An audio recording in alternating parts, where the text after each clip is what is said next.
ਸਤਿ ਸ਼੍ਰੀ ਅਕਾਲ। ਤੁਸੀਂ ਜੁੜੇ ਹੋਏ ਹੋ ਪੰਜਾਬੀ ਰੇਡੀਓ USA ਦੇ ਨਾਲ ਤੇ ਮੈਂ ਹਾਂ ਪ੍ਰਵੀਨ ਸ਼ਰਮਾ ਲੈ ਕੇ ਹਾਜ਼ਰ ਹਾਂ ਪ੍ਰੋਗਰਾਮ ਖਬਰ ਤੇ ਨਜ਼ਰ। ਖਬਰ ਤੇ ਨਜ਼ਰ ਪ੍ਰੋਗਰਾਮ ਦੇ ਵਿੱਚ ਕਈ ਅਹਿਮ ਤੇ ਕਈ ਖਾਸ ਖਬਰਾਂ ਨੂੰ ਲੈ ਕੇ ਚਰਚਾ ਕਰਨ ਦੇ ਲਈ ਜੁੜ ਚੁੱਕੇ ਨੇ ਪੰਜਾਬ ਤੋਂ ਸੀਨੀਅਰ ਪੱਤਰਕਾਰ ਅਤੇ ਪੰਜਾਬ ਦੇ ਮੁੱਦਿਆਂ ਦੇ ਉੱਤੇ ਬੇਬਾਕੀ ਦੇ ਨਾਲ ਗੱਲਬਾਤ ਕਰਨ ਵਾਲੇ ਧੜੱਲੇਦਾਰ ਪੱਤਰਕਾਰ ਦੀਪਕ ਸ਼ਰਮਾ ਚਨਾਰਥਲ ਜੀ। ਸ਼ਰਮਾ ਜੀ, ਸਤਿ ਸ਼੍ਰੀ ਅਕਾਲ। ਸਵਾਗਤ ਹੈ ਜੀ ਪੰਜਾਬੀ ਰੇਡੀਓ USA ਤੇ। ਸਤਿ ਸ਼੍ਰੀ ਅਕਾਲ ਪ੍ਰਵੀਨ ਜੀ, ਸਾਰੇ ਦਰਸ਼ਕਾਂ ਨੂੰ ਸਰੋਤਿਆਂ ਨੂੰ ਪਿਆਰ ਭਰੀ ਸਤਿ ਸ਼੍ਰੀ ਅਕਾਲ। ਸਤਿ ਸ਼੍ਰੀ ਅਕਾਲ ਜੀ। ਪ੍ਰੋਗਰਾਮ ਦੇ ਵਿੱਚ ਅੱਗੇ ਵਧਣ ਤੋਂ ਪਹਿਲਾਂ ਧੰਨਵਾਦ ਕਰਦੇ ਚਲੀਏ ਸਪਾਂਸਰਸ ਦਾ, ਜਿਹੜੇ ਜ਼ਰੀਆ ਬਣਦੇ ਨੇ ਇਹਨਾਂ ਪ੍ਰੋਗਰਾਮਾਂ ਨੂੰ ਤੁਹਾਡੇ ਤੱਕ ਪਹੁੰਚਾਉਣ ਦੇ ਲਈ। ਖਾਲਸਾ ਇੰਸ਼ੋਰੈਂਸ ਏਜੰਸੀ ਵਾਲੇ, ਜਿਨ੍ਹਾਂ ਤੋਂ ਤੁਸੀਂ ਹਰ ਤਰੀਕੇ ਦੀ ਇੰਸ਼ੋਰੈਂਸ ਲੈ ਸਕਦੇ ਹੋ। ਇੰਸ਼ੋਰੈਂਸ ਬਾਰੇ ਪਤਾ ਕਰਨ ਦੇ ਲਈ ਇਹਨਾਂ ਦਾ ਨੰਬਰ ਹੈ 408-272-2500।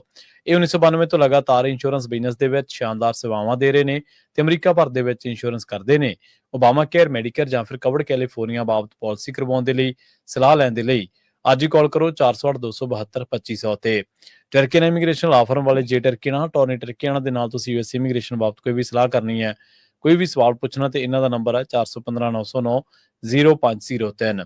ਗੁਰਦੀਪ ਸਿੰਘ ਬਿਰਦੀ ਗਲੋਬਿਸ, Mandeep Singh, Sandeep Kaur San Jose, Onkar Singh Fresno, Gurnam Singh Antelope, Jarnail Singh Seattle, Mandeep Dhillon Yuba City ਤੇ ਲਾਲੀ ਸਿੰਘ ਗਰੇਵਾਲ ਫਰੀਮਾਉਂਟ ਤੋਂ। ਇਹਨਾਂ ਸਾਰੇ ਹੀ ਸਪਾਂਸਰਸ ਦਾ ਬਹੁਤ-ਬਹੁਤ ਧੰਨਵਾਦ। ਤੇ ਜੇਕਰ ਤੁਸੀਂ ਵੀ ਪੰਜਾਬੀ ਰੇਡੀਓ USA ਦੇ ਇਹਨਾਂ ਪ੍ਰੋਗਰਾਮਾਂ ਨੂੰ ਸਪਾਂਸਰ ਕਰਨਾ ਚਾਹੁੰਦੇ ਹੋ ਤਾਂ ਸਟੂਡੀਓ ਦਾ ਨੰਬਰ ਹੈ 408-272-5200। ਅੱਜ ਦਾ ਖਬਰ ਤੇ ਨਜ਼ਰ ਪ੍ਰੋਗਰਾਮ ਸਾਲ 2025 ਦੀ 3 ਦਸੰਬਰ ਦਾ ਪ੍ਰੋਗਰਾਮ ਹੈ ਤੇ ਦਿਨ ਅੱਜ ਬੁੱਧਵਾਰ ਹੈ।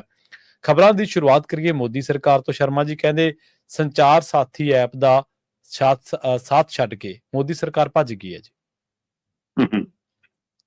ਪ੍ਰਵੀਨ ਜੀ, ਬੜੇ ਦਮਖਮ ਨਾਲ ਇਹ ਸੰਚਾਰ ਸਾਥੀ ਐਪ ਲੈ ਕੇ ਆਈ ਸੀ ਜੀ, ਤੇ ਉਸ ਨੂੰ ਇਹਨਾਂ ਨੇ ਕੰਪਨੀਆਂ ਨੂੰ ਜਿਸ ਤਰ੍ਹਾਂ ਹਦਾਇਤ ਕੀਤੀ ਸੀ ਗੁਪਚੁਪ ਤਰੀਕੇ ਨਾਲ ਕਿ ਵੀ ਬਾਜ਼ਾਰ 'ਚ ਆਪਣੇ ਫੋਨ ਤਾਰਨ ਤੋਂ ਪਹਿਲਾਂ ਇਹਨਾਂ ਨੂੰ ਇੰਸਟਾਲ ਕਰਨਾ ਜ਼ਰੂਰੀ ਹੋਊਗਾ, ਉਹ ਜਦੋਂ ਸਾਰੇ ਚੌਂਕ ਫੁੱਟ ਗਿਆ ਭਾਂਡਾ ਤੇ ਉਹ ਤੋਂ ਬਾਅਦ ਇਹ ਘਿਰ ਗਏ।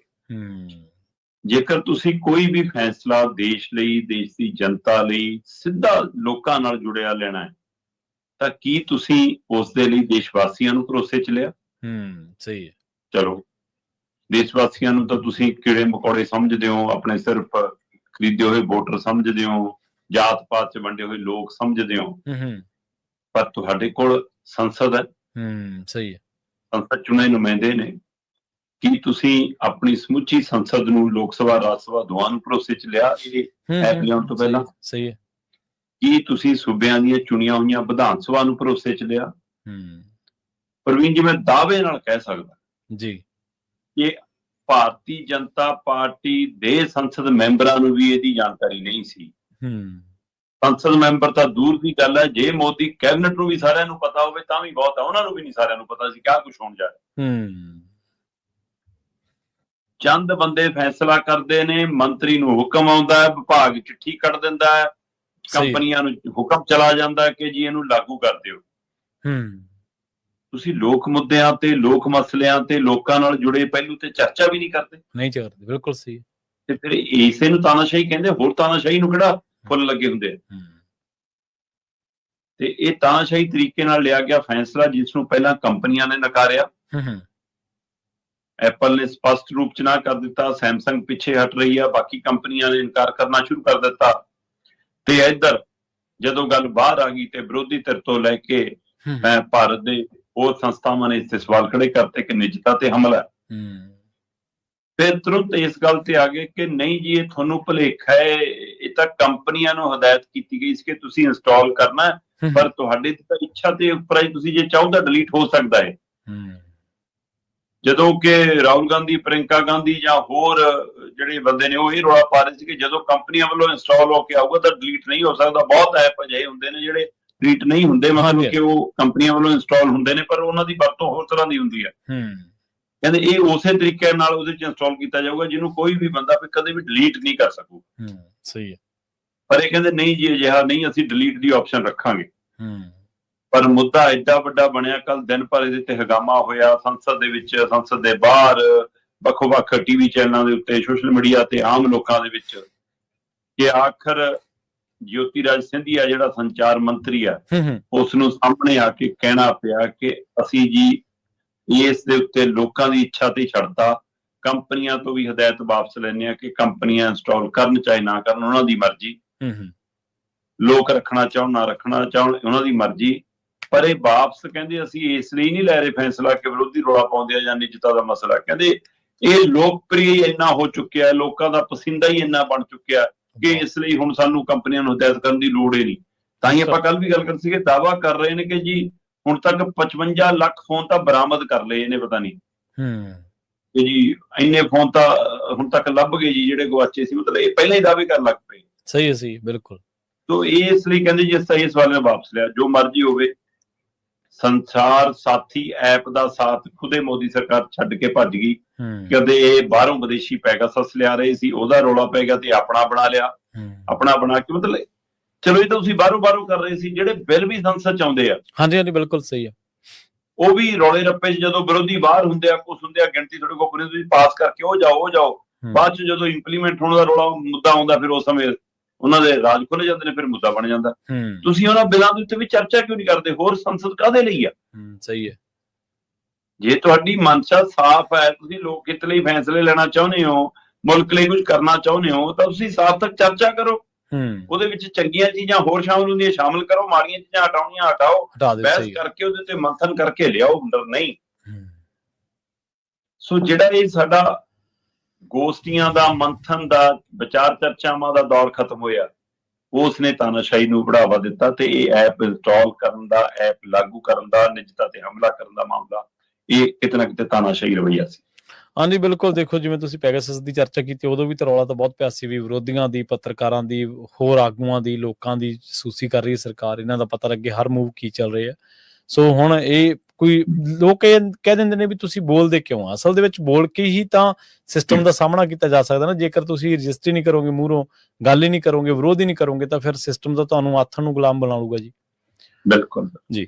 ਅਗਲੀ ਗੱਲ ਕਰੀਏ ਕੇਂਦਰੀ ਮੰਤਰੀ ਬਿੱਟੂ ਦੀ। ਅੱਜ ਕੱਲ੍ਹ ਬੜੀਆਂ ਚਰਚਾਵਾਂ ਦੇ ਵਿੱਚ ਨੇ, ਪਰ ਇੱਕ ਖਬਰ ਆ ਰਹੀ ਹੈ, ਕਹਿੰਦੇ ਮਕਾਨਾਂ ਤੇ ਕਬਜ਼ਾ ਹੈ, ਪਰ ਉਸ ਮਾਮਲੇ 'ਚ ਚੌਕੀਦਾਰੀ ਬੈਠੀ ਹੈ ਜੀ। ਪ੍ਰਵੀਨ ਜੀ, ਰਵਨੀਤ ਬਿੱਟੂ, ਬਿਲਕੁਲ ਤੁਹਾਡੀ ਗੱਲ ਦਰੁਸਤ ਹੈ ਕਿ ਚਾਹੇ ਉਹ ਅਕਾਲੀ ਭਾਜਪਾ ਗੱਠਜੋੜ ਦਾ ਮੁੱਦਾ ਹੋਵੇ ਜੀ, ਹੈਨਾ, ਚਾਹੇ ਉਹ ਪੰਜਾਬ ਦੀ ਸਿਆਸੀ ਫਿਜ਼ਾ ਦਾ ਮਸਲਾ ਹੋਵੇ, ਚਾਹੇ ਉਹ ਅੰਮ੍ਰਿਤਪਾਲ ਸਿੰਘ ਦੀ ਪਟੀਸ਼ਨ ਵਾਲਾ ਮਸਲਾ ਹੋਵੇ, ਰਵਨੀਤ ਬਿੱਟੂ ਹਰ ਗੱਲ ਤੇ ਰਾਏ ਰੱਖਦੇ। ਕੇਂਦਰ ਦੇ ਭਾਜਪਾ ਦੇ ਬੁਲਾਰੇ ਬਣ ਕੇ, ਪੰਜਾਬ ਦੇ ਵਿੱਚ ਉਹਨਾਂ ਦੇ ਨੁਮਾਇੰਦੇ ਬਣ ਕੇ, 2027 ਦੇ ਲਈ ਮੁੱਖ ਮੰਤਰੀ ਦੇ ਉਮੀਦਵਾਰ ਬਣਨ ਦੀ ਇੱਛਾ ਪਾ ਕੇ ਉਹ ਹਰ ਗੱਲ ਕਰ ਰਹੇ ਆ। ਅਚਾਨਕ ਇੱਕ ਪਹਿਲੂ ਉੱਪਰ ਕੇ ਸਾਹਮਣੇ ਆਇਆ ਕਿ ਨੰਗਲ ਟਾਊਨਸ਼ਿਪ ਦੇ ਵਿੱਚ BBMB ਦੇ 2 ਮਕਾਨ ਰਵਨੀਤ ਬਿੱਟੂ ਦੇ ਨਾਂ ਤੇ ਅਲਾਟ ਨੇ। ਠੀਕ ਹੈ। ਤੇ ਉਹ ਮਕਾਨਾਂ ਦਾ ਜੀ 17,62,000 ਤੋਂ ਉੱਪਰ ਦਾ ਕਿਰਾਇਆ ਬਕਾਇਆ ਖੜਾ ਹੈ। ਨਾ ਕਿਰਾਇਆ ਦਿੰਦੇ ਨੇ ਤੇ ਨਾ ਮਕਾਨ ਛੱਡਦੇ ਨੇ। ਇਸ ਲਈ ਰਵਨੀਤ ਬਿੱਟੂ ਨੂੰ BBMB ਨੇ ਨੋਟਿਸ ਜਾਰੀ ਕੀਤਾ। ਠੀਕ ਹੈ। ਹੁਣ ਰਵਨੀਤ ਬਿੱਟੂ ਇਸ ਮਸਲੇ ਤੇ ਚੁੱਪ ਨੇ। ਅਜੇ ਤੱਕ ਮੀਡੀਆ 'ਚ ਵੀ, ਉਹਨਾਂ ਨੇ ਆਪਣੇ ਸੋਸ਼ਲ ਪਲੇਟਫਾਰਮ ਤੇ ਵੀ, ਜਾਂ ਉਸ ਚਿੱਠੀ ਪੱਤਰ ਦਾ, ਨੋਟਿਸ ਦਾ ਕੋਈ ਜਵਾਬ ਵੀ ਕਿਸੇ ਤਰੀਕਾ ਨਾਲ ਨਹੀਂ ਦਿੱਤਾ ਜੀ। ਇਹ ਮਾਮਲਾ ਹੈਗਾ ਜੀ, ਕਹਿੰਦੇ 2009 ਤੋਂ 2014 ਦੇ ਦੌਰਾਨ, ਜਦੋਂ ਰਵਨੀਤ ਬਿੱਟੂ ਸ਼੍ਰੀ ਅਨੰਦਪੁਰ ਸਾਹਿਬ ਤੋਂ ਮੈਂਬਰ ਪਾਰਲੀਮੈਂਟ ਸੀ ਕਾਂਗਰਸ ਪਾਰਟੀ ਦੇ। ਠੀਕ ਹੈ। ਕਾਂਗਰਸ ਪਾਰਟੀ ਦੀ ਟਿਕਟ ਤੇ ਚੋਣ ਲੜੇ ਸੀ ਤੇ ਮੈਂਬਰ ਪਾਰਲੀਮੈਂਟ ਬਣ ਗਏ। ਤੇ ਨੰਗਲ ਮਤਲਬ ਰਹਿਣ ਨੂੰ ਪੰਜਾਬ ਦੇ ਵਿੱਚ ਕਹਿੰਦੇ ਸਵਰਗਾਂ ਚੋਂ ਇੱਕ ਸਵਰਗ ਮੰਨਿਆ ਜਾਂਦਾ। ਤੇ ਇਸ ਲਈ ਕਹਿੰਦੇ ਜੀ ਉੱਥੇ BBMB ਤੋਂ 2 ਮਕਾਨ ਅਲਾਟ ਕਰਾ ਲਏ। ਹੁਣ ਉਹਨਾਂ 'ਚ ਰਵਨੀਤ ਬਿੱਟੂ ਰਹੇ ਜਾਂ ਨਹੀਂ ਰਹੇ, ਕਿੰਨਾ ਕੁ ਗੇੜਾ ਲਾਇਆ ਨਹੀਂ ਲਾਇਆ, ਇਹ ਤਾਂ ਨਹੀਂ ਪਤਾ, ਪਰ ਉਹਨਾਂ ਦੇ ਨਾਂ ਤੇ ਕਹਿੰਦੇ ਜੀ ਉਹ ਮਕਾਨ ਬੋਲੀ ਗਿਆ। ਠੀਕ ਹੈ। ਇੱਕ ਨਹੀਂ 2 ਮਕਾਨ ਬੋਲੀ ਗਏ।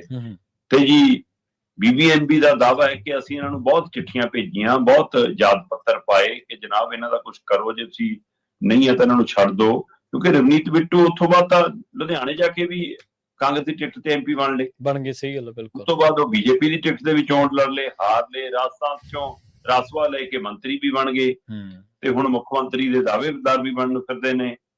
ਇਸ ਸਭ ਦੇ ਦਰਮਿਆਨ ਜਦੋਂ ਇਹ ਆਇਆ ਰਾਜ, ਤਾਂ ਇਹ ਕਾਫੀ ਫਜ਼ੀਅਤ ਵਰਗਾ ਸੀ।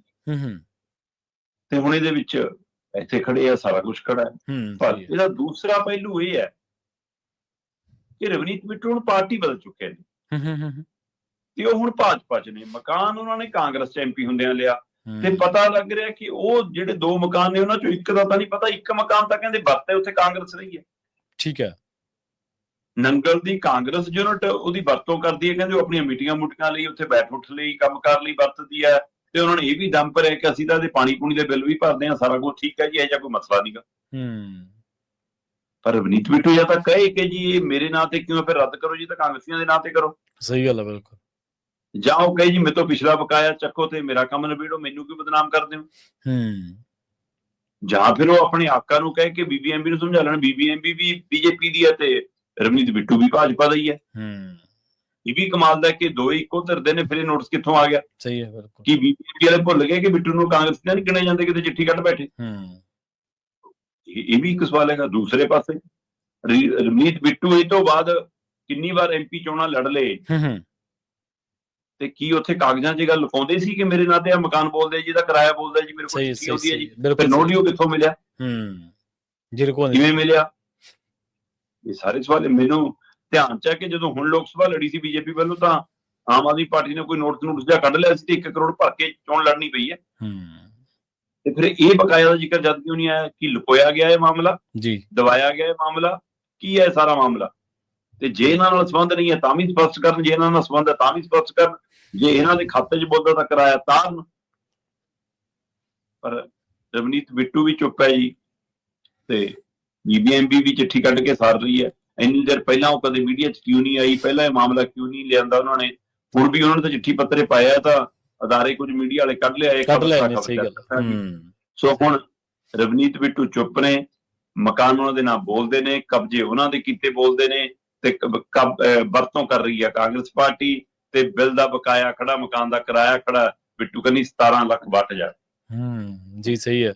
ਜਦੋਂ ਇਹ ਆਇਆ ਸੀ ਉਦੋਂ ਮੈਨੂੰ ਯਾਦ ਆ ਚੰਗੀ ਤਰ੍ਹਾਂ, ਮਨਪ੍ਰੀਤ ਬਾਦਲ ਦੀ ਕੋਠੀ ਦਾ ਬਹੁਤ ਰੌਲਾ ਪਿਆ ਸੀ, ਬੀਬੀ ਭੱਠਲ ਦੀ ਕੋਠੀ ਛਡਾ ਲਈ ਸੀ ਇਹਨਾਂ ਨੇ, ਪਰ ਇਹਨਾਂ ਦਾ ਉਹ ਕੋਠੀਆਂ ਛਡਾਉਣ ਵਾਲਾ ਜਿਹੜਾ ਕੰਮ ਸੀਗਾ, ਤੇ ਜਾਂ ਜਿਹੜਾ ਪੈਲੀ ਛਡਾਉਣ ਵਾਲਾ ਕੰਮ ਸੀਗਾ, ਉਹ ਜਦੋਂ ਹੋਰ ਵੱਡੇ ਘਰਾਂ ਵੱਲ ਗਿਆ, ਉੱਥੇ ਉਹਨੂੰ ਬਲਡੋਜ਼ਰ ਨੂੰ ਵੀ ਬ੍ਰੇਕ ਲੱਗ ਗਏ, ਸਾਰੇ ਕਾਸੇ ਨੂੰ ਉਹਨਾਂ ਨੂੰ ਬ੍ਰੇਕ ਲੱਗ ਗਏ। ਮੁੜ ਕੇ ਅਗਲੀ ਗੱਲ ਕਰੀਏ ਵੀਰ ਬਾਲ ਦਿਵਸ ਦੀ। ਜਦੋਂ ਇਹ ਦਿਹਾੜੇ ਆਉਂਦੇ ਨੇ, ਆਈ ਵਾਰੀ ਇਸ ਦਿਹਾੜੇ ਨੂੰ ਲੈ ਕੇ ਬਹੁਤ ਸਾਰੀ ਛੱਛੋ-ਪੰਜ ਜਿਹੜੀ ਆ ਉਹ ਖੜੀ ਕੀਤੀ ਜਾਂਦੀ ਹੈ।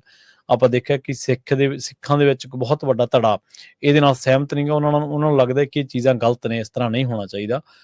ਇਤਿਹਾਸ ਦੇ ਨਾਲ ਛੇੜਛਾੜ ਦੇ ਵਿੱਚ ਇਹ ਦੋਸ਼ ਤਾਂ ਪਹਿਲਾਂ ਲੱਗਦੇ ਸੀ ਮੋਦੀ ਸਾਹਿਬ ਤੇ, ਪਰ ਹੁਣ ਕਹਿੰਦੇ ਮਾਨ ਸਰਕਾਰ ਉਦੋਂ ਵੀ ਚਾਰ ਛੱਜ ਗਾਂ ਹੀ ਸਿੱਟਦੀ ਹੈ ਜੀ।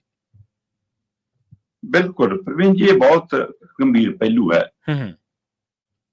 ਇੱਕ ਤਾਂ ਨਾਮ ਬਦਲਣ ਦੀ ਪ੍ਰਕਿਰਿਆ ਜੀ, ਇੱਕ ਇਤਿਹਾਸ ਨਾਲ, ਵਿਰਸੇ ਨਾਲ ਛੇੜਖਾਨੀ ਦਾ ਮਾਮਲਾ ਹੈ। ਦੋ ਮਾਮਲੇ। ਨਰਿੰਦਰ ਮੋਦੀ ਹੋਰਾਂ ਦੀ ਸਰਕਾਰ ਜਿੱਦਣ ਦੀ ਰਾਜ ਭਾਗ ਮਾਣ ਰਹੀ ਹੈ, ਉਸ ਦਿਨ ਦੇ ਇਹ ਕਹਿੰਦੇ ਜੀ ਮੁਗਲ ਰਾਜ ਹੋਵੇ ਜਾਂ ਅੰਗਰੇਜ਼ ਰਾਜ ਹੋਵੇ, ਉਹਨਾਂ ਦੇ ਸਮੇਂ ਦੇ ਥਾਵਾਂ ਦੇ ਨਾਮ ਅਸੀਂ ਬਦਲ ਕੇ ਅਸਲੀ ਰਾਸ਼ਟਰਵਾਦੀ ਦੇ ਨਾਂ ਰੱਖਣੇ ਆ ਜੀ ਅਸੀਂ। ਸਹੀ ਹੈ। ਇਹਨਾਂ ਨੇ ਕਿੰਨੇ ਥਾਵਾਂ ਦੇ ਨਾਮ ਬਦਲੇ, ਕਿੰਨੇ ਭਵਨਾਂ ਦੇ ਨਾਮ ਬਦਲੇ, ਕਿੰਨੇ ਸ਼ਹਿਰਾਂ ਦੇ ਨਾਮ ਬਦਲੇ, ਕਿੰਨੇ ਸਟੇਸ਼ਨਾਂ ਦੇ ਨਾਮ ਬਦਲੇ, ਕਿੰਨੇ ਸਟੇਡੀਅਮਾਂ ਦੇ ਨਾਮ ਬਦਲੇ। ਇਹ ਨਾਮ ਬਦਲਣ ਦੀ ਪ੍ਰਕਿਰਿਆ ਅੰਦਰੋਂ ਕੋਈ ਮਤਲਬ ਸੋੜੀ ਸੋਚ ਚੋਂ ਹੁੰਦਾ ਹੈ, ਜਾਂ ਇਹ ਸਿਆਸਤ ਦਾ ਇੱਕ ਏਜੰਡਾ ਹੈ, ਜਾਂ ਇੱਕ ਰੰਗ ਦਾ ਮਸਲਾ ਹੈ, ਇੱਕ ਢੰਗ ਦਾ ਮਸਲਾ ਹੈ। ਪਰ ਇਹ ਸਿਆਸਤ ਚੱਲਦੀ ਹੈ, ਚਾਹੇ ਨਾਮ ਉਹ ਪ੍ਰਵਾਨ ਚੜਨ ਜਾਂ ਨਾ ਚੜਨ, ਹੈ ਨਾ। ਮਤਲਬ ਗਿਆਨੀ ਜੈਲ ਸਿੰਘ ਨੇ ਜੇ ਰੋਪੜ ਦਾ ਨਾਂ ਬਦਲ ਕੇ ਰੂਪਨਗਰ ਰੱਖ ਲਿਆ, ਤਾਂ ਉਹਦੇ ਰੱਖਣ ਨਾਲ ਰੂਪਨਗਰ ਨਹੀਂ ਹੋਇਆ, ਰੋਪੜੇ ਚੱਲੀ ਜਾਂਦਾ। ਸਹੀ ਗੱਲ ਹੈ, ਬਿਲਕੁਲ, ਹੈ ਨਾ। ਤੁਸੀਂ ਗੁਰੂਗ੍ਰਾਮ ਰੱਖ ਲਿਆ, ਚਲਾ ਲਓ ਜਿੰਨਾ ਚੱਲਦਾ, ਲਿਖਾ ਲਓ ਜਿੰਨਾ ਸਰਕਾਰੀ ਬੋਰਡਾਂ ਤੇ, ਲੋਕਾਂ ਲਈ ਅਜੇ ਵੀ ਗੁੜਗਾਵਾਂ। ਸਹੀ ਗੱਲ। ਸੋ ਇਸ ਲਈ ਕਿੰਨੇ ਹੀ ਅਜਿਹੇ ਨਾਮ ਨੇ ਜਿਹੜੇ ਸਦੀਆਂ ਤੋਂ ਉਸ ਰੂਪ 'ਚ ਤੁਰੇ ਆਉਂਦੇ ਨੇ। ਤੁਸੀਂ ਉਸ ਇਤਿਹਾਸ ਨੂੰ ਵੀ ਮਿਟਾਉਣ ਦੀ ਗੱਲ ਕਰਦੇ ਹੋ, ਉਸ ਯਾਦਗਾਰਾਂ ਨੂੰ ਵੀ ਮਿਟਾਉਣ ਦੀ ਗੱਲ ਕਰਦੇ ਹੋ, ਤੇ ਉਹਦੇ ਵਿੱਚ ਧਰਮ ਵਾਲਾ ਫਾਨਾ ਵੀ ਫਿੱਟ ਕਰਨ ਦੀ ਕੋਸ਼ਿਸ਼ ਕਰਦੇ ਹੋ। ਇਸ ਤੋਂ ਗਾਂਹ ਵੱਧ ਕੇ ਤੁਸੀਂ ਵਿਰਸੇ ਨਾਲ, ਇਤਿਹਾਸ ਨਾਲ ਛਿੜਖਾਨੀ ਦੀ ਕੋਸ਼ਿਸ਼ ਕਰਦੇ ਹੋ। ਨਰਿੰਦਰ ਮੋਦੀ ਹੋਰਾਂ ਦੀ ਸਰਕਾਰ ਨੇ ਜੀ ਸਾਹਿਬਜ਼ਾਦਿਆਂ ਦੀ ਸ਼ਹਾਦਤ ਨੂੰ ਅਸੀਂ ਦੇਸ਼ ਭਰ 'ਚ ਲੈ ਕੇ ਜਾਣਾ, ਬੱਚਿਆਂ 'ਚ ਲੈ ਕੇ ਜਾਣਾ। ਅਸੀਂ ਉਹਦਾ ਦਿਨ ਜੀ ਹੁਣ ਵੀਰ ਬਾਲ ਦਿਵਸ ਵਜੋਂ ਮਨਾਵਾਂਗੇ। ਜਿਹੜਾ ਕਿ ਉਹ ਸਾਹਿਬਜ਼ਾਦਿਆਂ ਦੀ ਸ਼ਹਾਦਤ ਵਜੋਂ ਕਿਉਂ ਨਹੀਂ ਮਨਾਇਆ ਜਾ ਸਕਦਾ ਸੀ? ਸਹੀ ਹੈ। ਉਸ ਦੇ ਨਾਲ ਬਾਲ ਸ਼ਬਦ ਲਾਉਣ ਦਾ ਕੀ ਮਾਇਨਾ? ਇਹਨਾਂ ਦਾ ਪੰਜਾਬੀ ਸ਼ਬਦ ਨਹੀਂ ਹੈ, ਫਿਰ ਇਹਦਾ ਹਿੰਦੀ ਕਰਨਾ ਇਹ। ਫਿਰ ਜੇ ਤੁਸੀਂ ਇਸ ਨੂੰ ਪੰਜਾਬੀ ਹਿੰਦੀ ਦੇ ਅਰਥਾਂ 'ਚ ਵੀ ਦੇਖਣਾ ਹੋਵੇ, ਤਾਂ ਸਾਡੇ ਲਈ ਤਾਂ ਕਦੇ ਉਹ ਜਵਾਕ ਰਹੇ ਨਹੀਂ ਜੀ, ਸਾਡੇ ਤੋਂ ਬਾਬੇ ਨੇ। ਬਿਲਕੁਲ ਸਹੀ ਕਿਹਾ ਤੁਸੀਂ। ਸਹੀ ਹੈ। ਫਿਰ ਤੁਸੀਂ ਉਹਨਾਂ ਨੂੰ ਇਸ ਤਰੀਕੇ ਨਾਲ ਕਿਵੇਂ ਵਰਤ ਸਕਦੇ ਹੋ? ਸਾਡੇ ਲਈ ਤਾਂ ਬਾਬਾ ਅਜੀਤ ਸਿੰਘ, ਬਾਬਾ ਜੁਝਾਰ ਸਿੰਘ, ਬਾਬਾ ਜੋਰਾਵਰ ਸਿੰਘ, ਬਾਬਾ ਫਤਿਹ ਸਿੰਘ ਏਦਾਂ ਆ। ਸਹੀ ਗੱਲ। ਇੱਥੇ ਤਾਂ ਸਾਡੇ ਲੋਕ ਆਪਣਿਆਂ ਨਾਲ ਭਿੜ ਗਏ ਸੀ ਇਸ ਮਸਲੇ ਤੇ। ਛੋਟੇ ਸਾਹਿਬਜ਼ਾਦਿਆਂ ਦੀ ਸ਼ਹਾਦਤ ਨੂੰ ਸ਼੍ਰੀ ਫਤਿਹਗੜ੍ਹ ਸਾਹਿਬ ਦੇ ਖੇਤਰ ਦੇ ਵਿੱਚ ਸਭਾ ਵਜੋਂ, ਸ਼ਹੀਦੀ ਸਭਾ ਵਜੋਂ ਮਨਾਇਆ ਜਾਂਦਾ। ਠੀਕ ਹੈ ਜੀ। ਉਸ ਦੇ ਲਈ ਅੱਜ ਵੀ ਸ਼ਹੀਦੀ ਸਭਾ ਹੈ ਸਾਡੇ ਲਈ, ਮਤਲਬ। ਪਰ ਇੱਥੋਂ ਤੱਕ ਚਲੇ ਗਏ ਸਾਡੇ ਲੋਕ ਕਿ ਉਹਨਾਂ ਨੇ ਇਸ ਨੂੰ ਸ਼ਹੀਦੀ ਜੋੜ ਮੇਲੇ ਦਾ ਨਾਂ ਦਿੱਤਾ ਸੀ ਜੀ। ਵਿਰੋਧ ਉੱਠਿਆ ਕਿ ਮੇਲਾ ਮਨਾਓਗੇ ਤੁਸੀਂ ਸ਼ਹੀਦੀ ਜੋੜ ਦੀ ਸ਼ਹਾਦਤ ਦਾ। ਸਹੀ ਹੈ, ਸਹੀ, ਬਿਲਕੁਲ। ਝੂਲੇ ਲੱਗਣ ਲੱਗ ਗਏ, ਪਕੌੜੇ ਬਣਨ ਲੱਗ ਗਏ, ਜਲੇਬੀਆਂ ਨਿਕਲਣ ਲੱਗ ਗਈਆਂ। ਇੱਕ DC ਆਇਆ, ਉਸ DC ਨੇ ਕੋਲ ਲੋਕਾਂ ਨੇ ਆਪਣੀ ਅਪੀਲ ਪਹੁੰਚਾਈ, ਉਸਦੇ ਮਨ ਨੂੰ ਇਹ ਗੱਲ ਭਾਈ, ਹੈ ਨਾ। ਤੇ ਜੇ ਉਸ ਨੂੰ ਇਸ ਪਰਫੈਕਟ ਚੋਂ ਦੇਖਣਾ ਹੋਵੇ ਤਾਂ ਉਹ ਤੋਂ ਪਹਿਲਾਂ ਕਿੰਨੇ ਹੀ ਮਤਲਬ ਸਿੱਖ DC ਉੱਥੇ ਆਏ, ਪਰ ਉਹ ਹਿੰਦੂ DC ਸੀ, ਉਹਨੇ ਫੈਸਲਾ ਲਿਆ। ਸਹੀ ਹੈ, ਇਹ ਗਲਤ ਹੈ। ਤੇ ਉਹ ਚੰਗੇ ਕਾਜ ਲਈ ਅੱਜ ਵੀ ਇਲਾਕਾ ਉਸ DC ਨੂੰ ਯਾਦ ਕਰਦਾ ਸੀ। ਬਿਲਕੁਲ ਸਹੀ। ਤੇ ਉਸ ਤੋਂ ਬਾਅਦ ਇਹ ਸ਼ਹੀਦੀ ਮੇਲ ਦੇ ਰੂਪ ਦੇ ਵਿੱਚ, ਸਭਾ ਦੇ ਰੂਪ ਚ ਹੁਣ ਵੀ ਮਨਾਇਆ ਜਾਂਦਾ। ਮੋਦੀ ਸਰਕਾਰ ਨੇ ਸ਼ਰਮ ਲਾਤੀ ਜੀ ਕਿ ਤੁਸੀਂ ਇਸ ਨੂੰ ਆਪਣੇ ਹਿੰਦੂ ਧਰਮ ਦੇ ਹਵਾਲੇ ਨਾਲ, ਹਿੰਦੂ ਰੰਗ ਰੰਗਣ ਦੇ ਹਵਾਲੇ ਨਾਲ ਉਸ ਨੂੰ ਉਸ ਕੈਟਾਗਰੀ ਚ ਲੈ ਕੇ ਜਾਣੋਗੇ। ਤੁਸੀਂ ਉਸ ਦਾ ਤਵਾਜ਼ਨ ਬਦਲਣ ਨੂੰ ਫਿਰਦੇ ਹੋ। ਤੁਸੀਂ ਉਸ ਨੂੰ ਵੀਰ ਬਾਲ ਦਿਵਸ ਦੇ ਨਾਂ ਦੇ ਉੱਤੇ ਕਿ ਅੱਜ ਅਸੀਂ ਮਨਾਵਾਂਗੇ। ਉਹ ਪ੍ਰਕਿਰਿਆ ਦਾ ਸਿੱਖ ਸੰਸਥਾਵਾਂ ਨੇ, ਸਿੱਖ ਜਥੇਬੰਦੀਆਂ ਨੇ, ਸਿੱਖ ਨੁਮਾਇੰਦਿਆਂ ਨੇ, ਇਸ ਖੇਤਰ ਦੇ ਲੋਕਾਂ ਨੇ ਵਿਰੋਧ ਕੀਤਾ, ਬੁਰਾ ਮਨਾਇਆ ਕਿ ਇਸ ਨਾਲ ਛੇੜਖਾਨੀ ਨਾ ਕਰੋ। ਤੁਸੀਂ ਲੈ ਕੇ ਜਾਣਾ ਇਸ ਫਲਸਫੇ ਨੂੰ, ਲੈ ਕੇ ਜਾਓ। ਸਹੀ ਹੈ। ਜੇ ਤੁਹਾਡੀ ਮਨਸ਼ਾ ਉਸ ਫਲਸਫੇ ਨੂੰ ਬੱਚਿਆਂ 'ਚ ਜਜ਼ਬਾ ਭਰਨ ਦੀ ਹੋਵੇ, ਆਪਣੀ ਕੌਮ ਲਈ, ਆਪਣੇ ਮੁਲਕ ਲਈ, ਆਪਣੇ ਧਰਮ ਲਈ, ਆਪਣੇ ਸਮਾਜ ਲਈ ਕੁਰਬਾਨੀ ਦਾ ਇਤਿਹਾਸ ਪੜਾਉਣਾ, ਤਾਂ ਉਸ ਤਰੀਕੇ ਕਾਰਨ ਨਾਲੇ ਪੜਾਓ। ਜਿਹੜੇ ਘਰ ਤੋਂ ਤੁਸੀਂ ਇਤਿਹਾਸ ਲੈ ਰਹੇ ਹੋ, ਜਿਸ ਖੇਤਰ ਚੋਂ ਇਹ ਲੈ ਰਹੇ ਹੋ, ਜਿਸ ਭਾਈਚਾਰੇ ਚੋਂ ਲੈ ਰਹੇ ਹੋ, ਉਹਨਾਂ ਦੀ ਸਲਾਹ ਮਸ਼ਵਰਾ ਤਾਂ ਲੈ ਲਓ, ਉਹਨਾਂ ਦੀ ਰਾਏ ਤਾਂ ਪੁੱਛ ਲਓ। ਸਹੀ ਹੈ। ਬਦਲ ਕਿਉਂ ਮਾਰਿਆ? ਚਲੋ, ਬਗਾਨਾ ਕਰੇ ਤਾਂ ਕਰੇ, ਆਪਣਾ ਵੀ ਉਸੇ ਰਾਹ ਪਵੇ। ਜਿਹੜਾ ਕਹਿੰਦਾ ਮੈਂ ਪਿੰਡਾਂ ਤੋਂ ਆਇਆ, ਮੈਨੂੰ ਸਾਰਾ ਇਤਿਹਾਸ ਪਤਾ, ਮੈਂ ਤਾਂ ਜਾਣੂ ਹੈ ਚੱਪੇ ਚੱਪੇ ਤੋਂ, ਹੈ ਨਾ। ਤੇ ਜਿਹਨੂੰ ਉਹ ਸਾਰਾ ਕੁਝ ਪਤਾ, ਉਹਨੂੰ ਪਤਾ ਨਹੀਂਗਾ ਕਿ ਵੀਰ ਬਾਲ ਦੇ ਨਾਂ ਦੇ ਉੱਤੇ ਵਿਰੋਧ ਹੈ। ਪਤਾ ਹੈ, ਬਿਲਕੁਲ। ਕਿਉਂ ਨਹੀਂ ਪਤਾ? ਇਹ ਸ਼ਬਦ ਨਹੀਂ ਛੋਪਦਾ, ਇਹ ਸਾਡੇ ਇਤਿਹਾਸ ਦੇ ਹਾਣ ਦਾ ਨਹੀਂ ਹੈ। ਇਹਨਾਂ ਦੀ ਇੱਕ ਬਾਲ ਭਲਾਈ ਕੌਂਸਲ ਹੈ, ਠੀਕ ਹੈ ਜੀ, ਪੰਜਾਬ ਸਰਕਾਰ ਦੀ, ਮਤਲਬ ਚਿਲਡਰਨ ਵੈਲਫੇਅਰ ਕੌਂਸਲ, ਕੁਛ ਏਦਾਂ। ਉਹ 12 ਦਸੰਬਰ ਨੂੰ ਲੁਧਿਆਣੇ ਦੇ ਵਿੱਚ ਵੀਰ ਬਾਲ ਦਿਵਸ ਮਨਾ ਰਹੀ ਹੈ। ਠੀਕ ਹੈ। ਹੁਣ ਦੱਸੋ ਜੀ, ਇਹ ਕੇਂਦਰੀਕਰਨ ਨਹੀਂ ਤਾਂ ਹੋਰ ਕੀ ਹੈ? ਇੱਥੇ ਤੱਕ ਵੀ ਰੁਕ ਜਾਂਦੇ, ਬੈਨਰ ਤੇ ਨਾਂ ਲਿਖਣ ਤੱਕ ਵੀ ਰੁਕ ਜਾਂਦੇ, ਤਾਂ ਵੀ ਕਹਿ ਦਿੰਦੇ ਕਿ ਚਲੋ ਗਲਤੀ ਹੋ ਗਈ ਜੀ। ਵੀਰ ਬਾਲ ਦਿਵਸ ਦੇ ਨਾਂ ਤੇ ਫੈਂਸੀ ਡਰੈਸ ਕਰਾਵਾਂਗੇ। ਫੈਂਸੀ ਡਰੈਸ ਕੀ ਕਰਾਉਂਗੇ ਜੀ? ਸਾਹਿਬਜ਼ਾਦਿਆਂ ਦਾ ਰੂਪ ਧਾਰਨ ਕਰਾਉਂਗੇ। ਸਹੀ ਹੈ। ਮਾਤਾ ਗੁਜਰੀ ਦਾ ਰੂਪ ਧਾਰਨ ਕਰਾਉਂਗੇ, ਬੰਦਾ ਸਿੰਘ ਬਹਾਦਰ ਦਾ ਰੂਪ ਧਾਰਨ ਕਰਾਉਂਗੇ, ਸ਼ਹੀਦ ਸਿੰਘਾਂ ਦਾ ਰੂਪ ਧਾਰਨ ਕਰਾਉਂਗੇ। ਕੀ ਕਰਾਉਂਗੇ ਉੱਥੇ? ਸਹੀ ਹੈ, ਬਿਲਕੁਲ। ਕੀ ਦਿਖਾਉਣਾ ਚਾਹੁੰਦੇ ਹੋ ਤੁਸੀਂ? ਉਹ ਫੈਂਸੀ ਡਰੈਸ ਦਾ ਹਿੱਸਾ ਨੇ, ਉਹਨਾਂ ਦਾ ਰੂਪ ਧਾਰਨ ਕਰਨ ਦੇ ਸਮਰੱਥ ਹੈਗੇ ਹੋ ਤੁਸੀਂ। ਸੋ ਇਸ ਲਈ ਇੱਕ ਧਰਮ ਦੀ ਮਰਿਆਦਾ, ਇੱਕ ਧਰਮ ਦਾ ਤਰੀਕਾਕਾਰ। ਜੇ ਹਿੰਦੂ ਧਰਮ ਦੇ ਵਿੱਚ ਆਪਣੇ ਗੁਰੂਆਂ, ਪੀਰਾਂ, ਸੰਤਾਂ, ਮਹਾਂਪੁਰਸ਼ਾਂ, ਮਹਾਤਮਾ, ਭਗਵਾਨ ਦੇ ਰੂਪ ਵਿੱਚ ਪੂਜੇ ਜਾਣ ਵਾਲੀਆਂ ਸ਼ਖਸੀਅਤਾਂ, ਉਹਨਾਂ ਸਾਰਿਆਂ ਦਾ ਨਾਟਕ ਕਰਨ ਹੋ ਸਕਦਾ ਤੇ ਉਸ ਧਰਮ ਦੀ ਮਾਨਤਾ। ਤੇ ਜੇ ਸਿੱਖ ਧਰਮ ਦੀ ਮਾਨਤਾ ਹੈ ਕਿ ਨਹੀਂ ਰੂਪ ਧਾਰਿਆ ਜਾ ਸਕਦਾ, ਨਾ ਮੂਰਤੀ ਪੂਜਾ ਨਾ ਹੋ, ਪਰ ਤੁਸੀਂ ਬੈਨਰ, ਫੋਟੋ, ਪੋਸਟਰ ਉਹ ਵੀ ਲਾ ਕੇ ਤਾਂ ਅਪਮਾਨ ਕਰ ਰਹੇ ਹੁੰਦੇ ਹੋ ਨਾ। ਸਹੀ, ਬਿਲਕੁਲ। ਤੇ ਉਹ ਤੋਂ ਵੀ ਹੱਦ ਟੱਪ ਰਹੇ ਹੋ ਤੁਸੀਂ।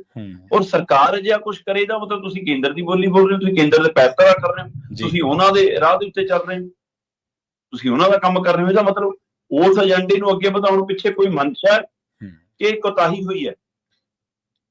ਸਹੀ ਹੈ। ਜਦੋਂ ਤੱਕ ਆਪਾਂ ਇਹ ਪ੍ਰੋਗਰਾਮ ਕਰ ਰਹੇ ਹਾਂ, ਤਦ ਤੱਕ ਮੇਰੇ ਕੋਲ ਅਜੇ ਤੱਕ ਸਰਕਾਰ ਦਾ, ਬਾਲ ਭਲਾਈ ਆ ਕੌਂਸਲ ਦਾ ਕੋਈ ਜਵਾਬ ਨਹੀਂ ਆਇਆ। ਜਦੋਂ ਕਿ ਜਥੇਦਾਰ ਸਾਹਿਬਾਨ ਨੇ ਵੀ, ਜਦੋਂ ਕਿ SGPC ਦੇ ਪ੍ਰਧਾਨ ਨੇ ਵੀ, ਉਹਨਾਂ ਸੁਰਜੀਤ ਅਕਾਲੀ ਦਲ ਨੇ ਵੀ, ਅਕਾਲੀ ਦਲ ਬਾਦਲ ਨੇ ਵੀ, ਹੋਰ ਪੰਥਕ ਧਿਰਾਂ ਨੇ ਵੀ ਸਪਸ਼ਟ ਰੂਪ ਦੇ ਵਿੱਚ ਇਸ ਨੂੰ ਗਲਤ ਕਰਾਰ ਦਿੱਤਾ ਹੈ ਕਿ ਪੰਜਾਬ ਸਰਕਾਰ ਨੂੰ ਇਸ ਤਰ੍ਹਾਂ ਵੀਰ ਬਾਲ ਦਿਵਸ ਦੇ ਨਾਂ ਹੇਠ ਪ੍ਰੋਗਰਾਮ ਨਹੀਂ ਕਰਾਏ ਜਾਣੇ ਚਾਹੀਦੇ। ਪਹਿਲਾਂ ਤੁਸੀਂ ਸ਼ਤਾਬਦੀਆਂ ਦੇ ਨਾਂ ਤੇ ਪੰਗਾ ਪਾ ਕੇ ਹਟੇ ਹੋ, ਹੁਣ ਇਹ ਪੰਗਾ ਪਾ ਰਹੇ ਹੋ, ਇਹ ਤੁਹਾਨੂੰ ਸ਼ੋਭਦਾ ਨਹੀਂ। ਇਹ ਪੰਗੇ ਜਾਣਬੁੱਝ ਕੇ ਲਏ ਜਾ ਰਹੇ ਨੇ। ਸਹੀ। ਇਸ ਵਾਰ ਖੜਾ, ਜੇ ਤਾਂ ਕੋਈ ਬੰਦਾ ਬਾਹਰੋਂ ਆਇਆ ਹੋਵੇ ਨਾ, ਨਵਾਂ ਆਇਆ ਹੋਵੇ, ਤੇ ਉਹ ਜਾਣੂ ਨਾ ਹੋਵੇ ਇਤਿਹਾਸ ਤੋਂ, ਤਾਂ ਆਪਾਂ ਕਹਿ ਦਿੰਦੇ ਕਿ ਭਾਈ ਇਹਨੂੰ ਪਤਾ ਨਹੀਂ ਸੀ, ਇਹ ਬੇਪਤੇ ਹੋ ਗਿਆ ਤੂੰ ਕੰਮ। ਜਿਹੜੇ ਬੰਦੇ ਇੱਥੋਂ ਦੀ ਤਹਿਜ਼ੀਬ ਦੀ ਵੱਡੀਆਂ ਵੱਡੀਆਂ ਮਿਸਾਲਾਂ ਦਿੰਦੇ ਨੇ, ਉਹਦੇ ਚ ਗੁਰਬਾਣੀ ਚ ਤੁਕਾਂ ਵੀ ਉਚਾਰ ਦਿੰਦੇ ਨੇ ਕਈ ਵਾਰੀ, ਤੇ ਉਹਨਾਂ ਨੂੰ ਇਹਦਾ ਨਹੀਂ ਪਤਾ। ਇਹ ਜਿਹੜੇ ਪਤਾ ਹੀ ਹੋ ਕੇ ਬੇਪਤੇ ਹੋਣਾ ਨਾ, ਇਹ ਲੋਕ ਮਕਾਰੀ ਜਿਹੜੀ ਆ ਉਹ ਬਾਹਲਾ ਚਿਰ ਨਹੀਂ ਚੱਲਦੀ ਹੁੰਦੀ। ਇਹ ਗਲਤ ਆ ਇਹਨਾਂ ਦੀ ਸਰਕਾਰਾਂ ਦੀ ਗੱਲ। ਆਪਾਂ ਦੇਖਦੇ ਹਾਂ ਸ਼ਰਮਾ ਜੀ, ਪਿਛਲੇ 5-6 ਸਾਲਾਂ ਤੋਂ ਤਾਂ ਆਪਾਂ ਹੀ ਖਬਰਾਂ ਕਰ ਰਹੇ ਹਾਂ ਇਸ ਦਿਵਸ ਦੇ ਉੱਤੇ ਕਿ ਭਾਈ ਇਹ ਗਲਤ ਤੁਸੀਂ ਰਲਗੱਡ ਕਰ ਰਹੇ ਹੋ ਚੀਜ਼ਾਂ ਜਿਹੜੀਆਂ ਕਿ ਸਹੀ ਨਹੀਂ ਗੀਆਂ। ਬਾਕੀ ਜਿਵੇਂ ਤੁਸੀਂ ਹਿੰਦੂ ਧਰਮ ਦੇ ਹਵਾਲੇ ਦੇ ਨਾਲ ਉਹਨਾਂ ਦੀਆਂ ਮਾਨਤਾਵਾਂ ਦੇ ਹਵਾਲੇ ਦੇ ਨਾਲ ਤੁਸੀਂ ਗੱਲ ਕਹੀ ਹੈ, ਇਹ ਸਹੀ ਆ ਕਿ ਬਈ ਹਰ ਇੱਕ ਧਰਮ ਦੀ ਆਪਣੀ ਮਾਨਤਾ, ਹਰ ਇੱਕ ਧਰਮ ਦਾ ਆਪਣਾ ਤਰੀਕਾ, ਕਿਸੇ ਨੂੰ ਨਹੀਂ ਗਵਾਰਾ, ਕੋਈ ਬੰਦਾ ਨਹੀਂ ਪਸੰਦ ਕਰਦਾ ਇਹਨਾਂ ਚੀਜ਼ਾਂ ਨੂੰ। ਅਗਲੀ ਗੱਲ ਕਰੀਏ ਹੁਕਮਰਾਨ ਧਿਰ ਦੀ। ਜ਼ਿਲ੍ਹਾ ਪ੍ਰੀਸ਼ਦ ਤੇ ਬਲਾਕ ਸੰਮਤੀ ਦੀਆਂ ਚੋਣਾਂ ਪੋਸਟਪੋਨ ਕਰਦੇ ਰਹੇ ਤੇ ਅਖੀਰ ਐਲਾਨ ਕਰਨਾ ਹੀ ਪੈ ਗਿਆ। ਚੋਣਾਂ ਹੋ ਰਹੀਆਂ ਨੇ ਪਰ ਚੋਣਾਂ ਹੁਣ ਹੁੰਦੀਆਂ ਨਹੀਂ ਗੀਆਂ ਸ਼ਰਮਾ ਜੀ। ਇਸ ਭਾਰਤੀ ਲੋਕਤੰਤਰ ਦੇ ਵਿੱਚ ਚੋਣਾਂ ਲੁੱਟੀਆਂ ਜਾਂਦੀਆਂ ਨੇ। ਇਹੀ ਕੁਝ ਹੋ ਰਿਹਾ ਪੰਜਾਬ 'ਚ? ਬਿਲਕੁਲ, ਤੁਹਾਡੀ ਗੱਲ ਬਿਲਕੁਲ ਦਰੁਸਤ ਹੈ ਪ੍ਰਵੀਨ ਜੀ, ਇਹੀ ਕੁਝ ਹੋਇਆ ਜੀ। ਪੰਜਾਬ ਨੂੰ ਅੱਜ ਤੋਂ 15-20 ਸਾਲ ਪਹਿਲਾਂ ਜੋ ਕੁਝ ਯੂਪੀ ਬਿਹਾਰ 'ਚ ਹੁੰਦਾ ਸੀ ਉਹ ਅੱਜ ਹੋਣ ਲੱਗ ਗਿਆ ਪੰਜਾਬ 'ਚ। ਜੀ। ਇਹ ਨਹੀਂ ਹੁੰਦਾ ਸੀ ਪੰਜਾਬ 'ਚ ਕਦੇ। ਪਿਛਲੀਆਂ ਸਰਕਾਰਾਂ ਦੇ ਸਮੇਂ ਅਕਾਲੀ ਦਲ ਦੀ ਜੇ ਸਰਕਾਰ, ਅਕਾਲੀ ਬੀਜੇਪੀ ਦੀ ਸਰਕਾਰ ਹੈ ਤਾਂ ਕਾਂਗਰਸ ਦੀ ਰੌਲਾ ਕੀ ਪਾਉਂਦੇ ਸੀ ਕਿ ਸਾਡੇ ਫਲਾਣੇ ਬੰਦੇ ਦੇ ਕਾਗਜ਼ ਰੱਦ ਕਰਾਤੇ ਜੀ। ਮਤਲਬ ਹੁੰਦਾ ਸੀ ਧੱਕੇਸ਼ਾਹੀ ਸੱਤਾਧਾਰੀ ਸਿਰਫ ਆਪਣੀ ਵਰਤਦੀ ਸੀ, ਪਰ ਉਹ ਆਟੇ 'ਚ ਲੂਣ ਸੀ। ਮਤਲਬ ਜੇ 20 ਬੰਦੇ ਨੇ ਕਾਗਜ਼ ਭਰੇ ਤਾਂ ਦੋਵਾਂ ਦੇ ਰੱਦ ਕਰਾ ਲਓ, ਜਿੱਥੇ ਆਪਣਾ ਇੱਕ ਬੰਦਾ ਜਿਤਾਉਣਾ ਜ਼ਰੂਰੀ ਹੈ, ਜਿੱਥੇ ਲੱਗਦਾ ਹੈ ਜਿੱਤਣ ਦੀ ਪੋਜੀਸ਼ਨ 'ਚ ਨਹੀਂ ਹੋਊਗਾ, ਤਕੜਾ ਮੁਕਾਬਲਾ ਹੋ ਜਾਊਗਾ, ਉੱਥੇ ਇੱਕ ਦੋ ਦੇ ਕਾਗਜ਼ ਰੱਦ ਹੋ ਜਾਂਦੇ ਸੀ। ਸਰਪੰਚੀ ਚੋਣਾਂ 'ਚ ਇਹ ਖਾਸਾ ਰੌਲਾ ਪੈਂਦਾ ਸੀ। ਪਰ ਤਾਂ ਵੀ ਅਸੀਂ ਪਿੰਡਾਂ 'ਚ 3-3 4-4 ਉਮੀਦਵਾਰ ਵੀ ਸਰਪੰਚੀ ਦੀਆਂ ਚੋਣਾਂ ਲੜਦੇ ਦੇਖੇ। ਇੱਕ ਪੰਚ ਵਾਲੇ ਵਾਰਡ ਦੇ ਵਿੱਚੋਂ ਵੀ 2-2 3-3 ਪੰਚ ਲੜਦੇ ਦੇਖੇ, ਹੈਨਾ। ਕਿਸੇ ਇੱਕ ਅੱਧੀ ਸੀਟ ਤੇ ਕਿਤੇ ਹੋ ਗਿਆ ਕੁਛ ਹੋ ਗਿਆ, ਤੇ ਤਾਂ ਇੰਨੀ ਧੱਕੇਸ਼ਾਹੀ ਨਹੀਂ ਸੀ ਕਿ ਕਾਂਗਰਸੀਆਂ ਦੇ ਟਾਈਮ 'ਚ ਅਕਾਲੀਆਂ ਤੇ ਅਕਾਲੀਆਂ ਟਾਈਮ 'ਚ ਕਾਂਗਰਸੀਆਂ 'ਚ, ਪਰ ਹੁੰਦੀ ਸੀ। ਪਰ ਇਸ ਕਦਰ ਨਹੀਂ ਕਿ ਕਾਗਜ਼ੇ ਫਾੜ ਦੋ, ਫਾਇਦਾ ਹੀ ਫਾੜ ਦੋ, ਨੋ ਡਿਊ ਇਹਨਾਂ ਦੋ, ਅਫਸਰਾਂ ਨੂੰ ਸੀਟਾਂ ਤੋਂ ਭਜਾ ਦੋ, ਅਫਸਰਾਂ ਨੂੰ ਮਕਰਾ ਦੋ, ਹੈਨਾ। ਤਹਿਸੀਲਦਾਰ ਇਹਨਾਂ ਬੈਠੇ, ਫਾਰਮ ਇਹਨਾਂ ਪਰ ਹੁਣ ਅੰਦਰ ਬੰਦੇ ਅਜਿਹੇ ਖੜੇ ਹੋਣ ਜਿਹੜੇ ਕਾਗਜ਼ ਖੋ ਕੇ, ਫਾਈਲਾਂ ਖੋ ਕੇ ਫਾੜੀ ਜਾਣ। ਸਹੀ ਹੈ। ਤੋਂ ਵੀ ਗਾਂ ਬੰਦੇ ਮੂੰਹ ਬੰਨ ਕੇ ਆਉਂਦੇ ਨੇ, ਠੀਕ ਹੈ, ਦੂਜੇ ਤਰ੍ਹਾਂ ਦੇ ਉਮੀਦਵਾਰਾਂ ਦੀਆਂ ਫਾਈਲਾਂ ਖੋ ਕੇ ਭੱਜ ਜਾਂਦੇ ਨੇ। ਇਹ ਯੂਪੀ ਬਿਹਾਰ ਬਣਾ ਲਿਆ ਜਿਹੜਾ ਜਦੋਂ 15-20 ਸਾਲ ਪਹਿਲਾਂ ਸੀ। ਉੱਥੇ ਬੂਥ ਕੈਪਚਰਿੰਗ ਸੁਣਦੇ ਸੀ, ਤੇ ਤੁਸੀਂ ਉਹ ਚੀਜ਼ਾਂ ਪੰਜਾਬ 'ਚ ਲਿਆ ਕੇ ਵੜਤੀ। ਇਹ ਬਦਲਾਅ ਤਾਂ ਨਹੀਂ ਮੰਗਿਆ ਸੀ ਪੰਜਾਬ ਨੇ ਜਨਾਬ। ਜੇ ਇੰਨੇ ਮਕਬੂਲ ਹੋ, ਇੰਨੇ ਪ੍ਰਵਾਨ ਹੋ, ਤਾਂ ਫਿਰ ਲੜਕੇ ਦੇਖ ਲਓ ਸਿੱਧੇ ਤਰ੍ਹਾਂ। ਸਹੀ ਗੱਲ ਹੈ, ਸਹੀ ਗੱਲ ਹੈ। ਫਿਰ ਇਸ ਤਰ੍ਹਾਂ ਦੀਆਂ ਫਿਰ ਇਹ ਡਰ ਪਏ ਕਾਹਦਾ? ਸਰਪੰਚੀ ਤੋਂ ਲੈ ਕੇ ਜ਼ਮੀਨੀ ਚੋਣ ਤੋਂ ਹੁੰਦਿਆਂ ਹੋਇਆ ਤੁਸੀਂ ਬਲਾਕ ਸੰਮਤੀ ਜ਼ਿਲ੍ਹਾ ਪ੍ਰੀਸ਼ਦ ਤੋਂ ਉਮੀਦਵਾਰ ਨਹੀਂ ਲੱਭੇ, ਮਿੰਨਤਾਂ ਕਰ ਤੁਸੀਂ ਉਮੀਦਵਾਰ ਲਿਆ ਰਹੇ ਹੋ, ਠੀਕ ਹੈ। ਦੂਜੇ ਦਲਾਂ ਨੂੰ ਵੀ ਨਹੀਂ ਲੱਭ ਰਹੇ, ਪਰ ਅਗਲੇ ਕਹਿੰਦੇ ਚੋਣ ਤਾਂ ਲੜਨੀ ਹੈ ਬਈ, ਜਿੱਥੋਂ ਮਰਜ਼ੀ ਲੱਭ ਕੇ ਲਿਆ ਰਹੇ, ਤੁਸੀਂ ਆਹ ਕੁਛ ਕਰ ਰਹੇ ਹੋ। ਇਹ ਤਰੀਕਾਕਾਰ ਗਲਤ ਸਰਕਾਰਾਂ ਦਾ ਨਹੀਂ ਹੁੰਦਾ, ਇਹ ਬਦਮਾਸ਼ਾਂ, ਗੁੰਡਿਆਂ, ਮਾਫੀਆ ਦਾ ਹੁੰਦਾ।